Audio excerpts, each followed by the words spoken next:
सल्तनत उस्मानिया के कई सदियों पर मुहित तवील दौर, जिसमें इसने यूरोप, मशरिक़ वस्ता और शुमाली अफ्रीका के बड़े हिस्से पर हुकूमत की और दूर रस असरात छोड़े।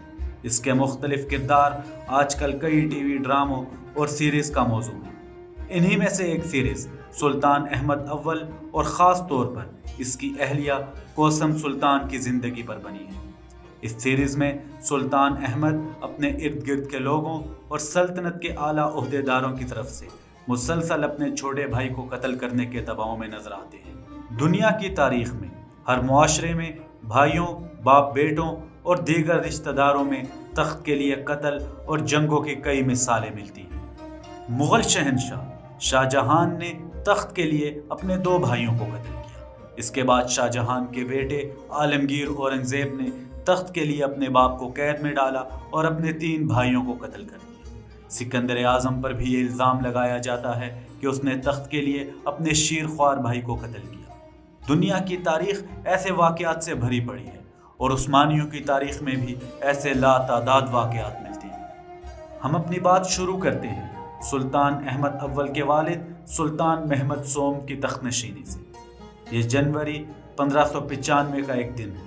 सल्तनत उस्मानिया अपने उरूज पर है।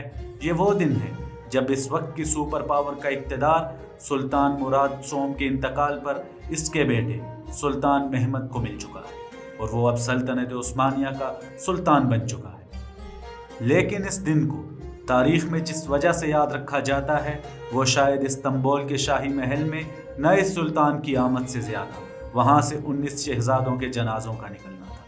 ये जनाजे नए सुल्तान महमद के भाइयों के, जिन्हें सल्तनत में इस वक्त राइज भाइयों के कत्ल की शाही रिवायत के तहत नए सुल्तान के तख्त पर बैठते ही बारी बारी गला घोंटकर कत्ल कर दिया गया था। इन शहजादों को कत्ल से पहले एक एक करके सुल्तान के सामने लाया गया। इनमें उम्र में सबसे बड़े शहजादे, जो खूबसूरत और सेहतमंद जिसामत का मालिक था, इसने इल्तिजा की कि मेरे आका, मेरे भाई, जो अब मेरे वालिद की जगह हो, मेरी ज़िंदगी इस तरह मत ख़त्म करो। गम से निढाल सुल्तान ने अपनी दाढ़ी नोच ली, लेकिन जवाब में एक लफ्ज़ ना बोला। इसी तरह तमाम 19 भाइयों को बारी बारी करके सुल्तान के सामने लाया गया। इनमें से कुछ ऐसे थे जो चल फिर भी ना सकते थे। उन सबको सुल्तान की मंजूरी के बाद कत्ल कर दिया गया। गलियों में ये जनाजे जाते हुए देखकर इस्तांबुल के शहरियों के दिल दहल गए थे।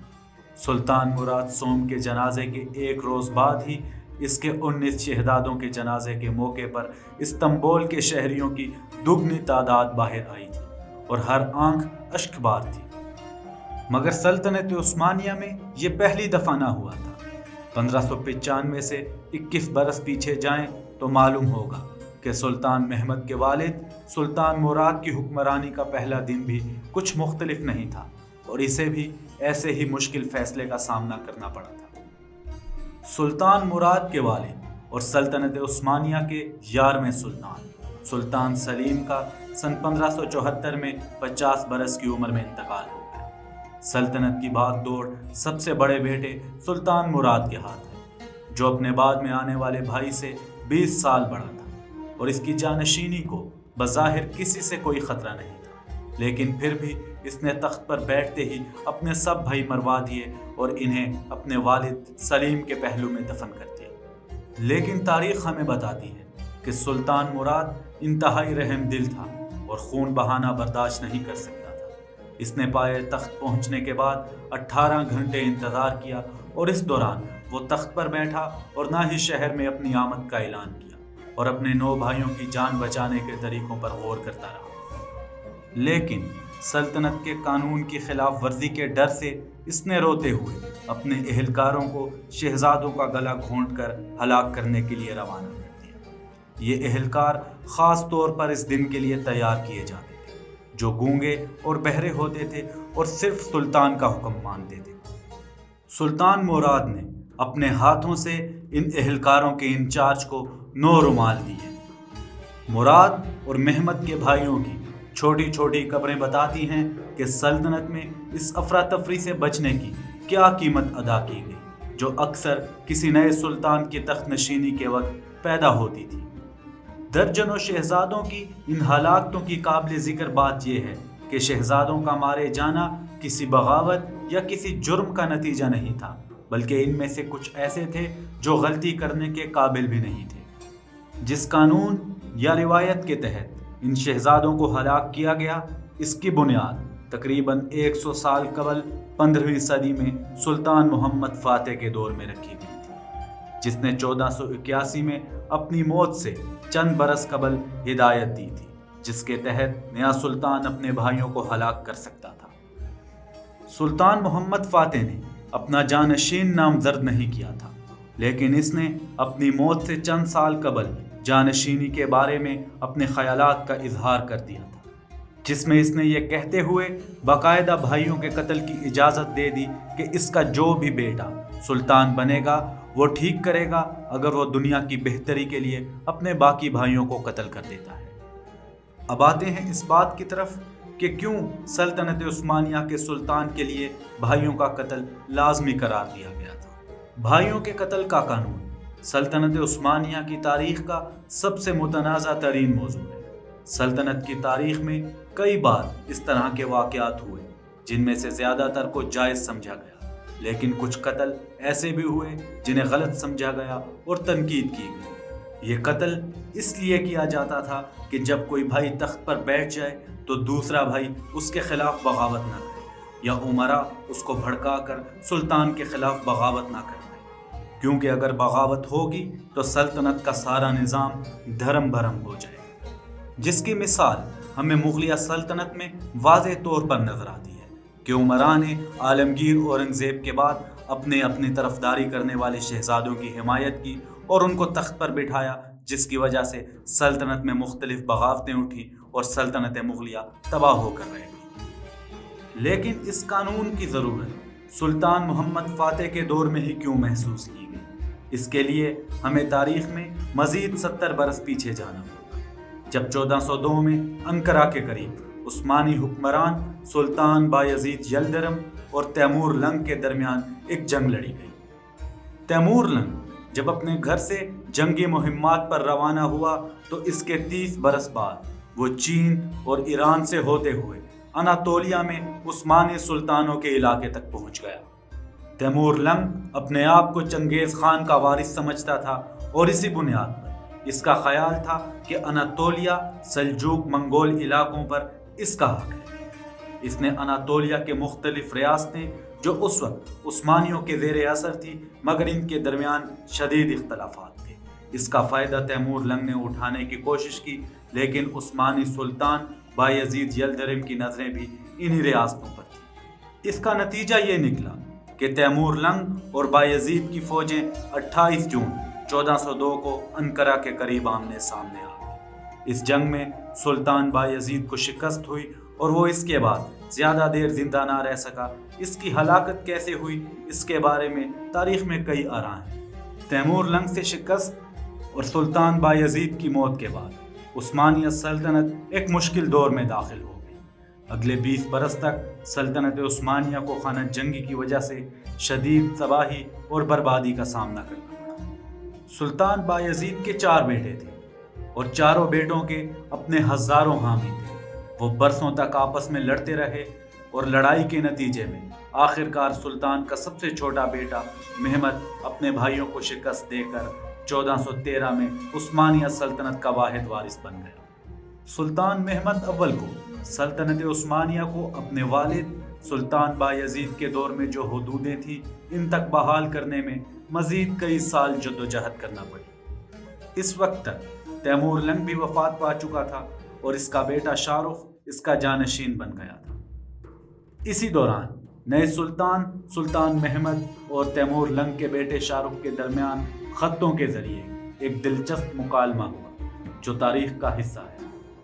1416 میں شاہ رخ نے سلطان محمد کو خط لکھا اور اپنے بھائیوں کے ہلاک کرنے پر احتجاج کیا تو عثمانی سلطان کا جواب تھا کہ ملک میں ایک ساتھ 2 بادشاہ نہیں رہ سکتے۔ ہمارے دشمن جنہوں نے ہمیں گھیرا ہوا ہے ہر وقت موقع کی تلاش میں رہتے ہیں۔ یہاں یہ بات قابل ذکر ہے کہ سلطان بایزید خود اپنے بھائی کو ہلاک کروانے کے بعد تخت پر بیٹھا تھا۔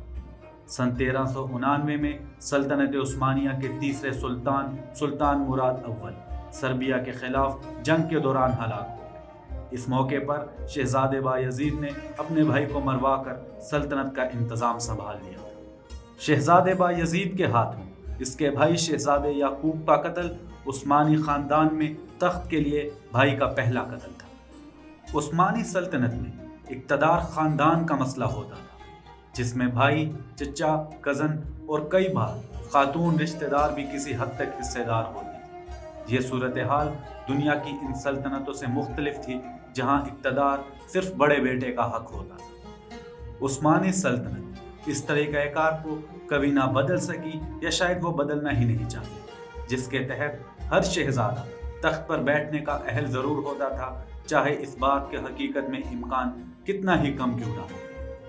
इस सूरत हाल में किसी भी भाई का सुल्तान के खिलाफ बगावत या साजिश करना ज़रूरी नहीं था, बल्कि ये भी मुमकिन था कि सल्तनत के ताकतवर हल्के सुल्तान से नाखुश होकर किसी भी दूसरे शहजादे को सुल्तान बनाने की कोशिश में लग जाते। उस्मानी सुल्तान का बेटा होना या सल्तनत उस्मानिया का शहजादा होना कोई खुशनसीबी नहीं थी, बल्कि ये बदकिस्मती और आजमाइश थी, क्योंकि इनमें से जब एक सुल्तान बन जाता था तो बाकियों के लिए मौत का इंतज़ार ही रह जाता। अगर सुल्तान के भाई जिंदा होते तो फौज के सुल्तान से तकाजे ही ख़त्म नहीं होते थे, और अगर सुल्तान उनकी बात ना मानता तो वो कह देते कि खुदा तुम्हारे भाई को सलामत रखे, जिसका मतलब ये बताना होता था कि वो इसे भी तख्त पर बिठा सकते।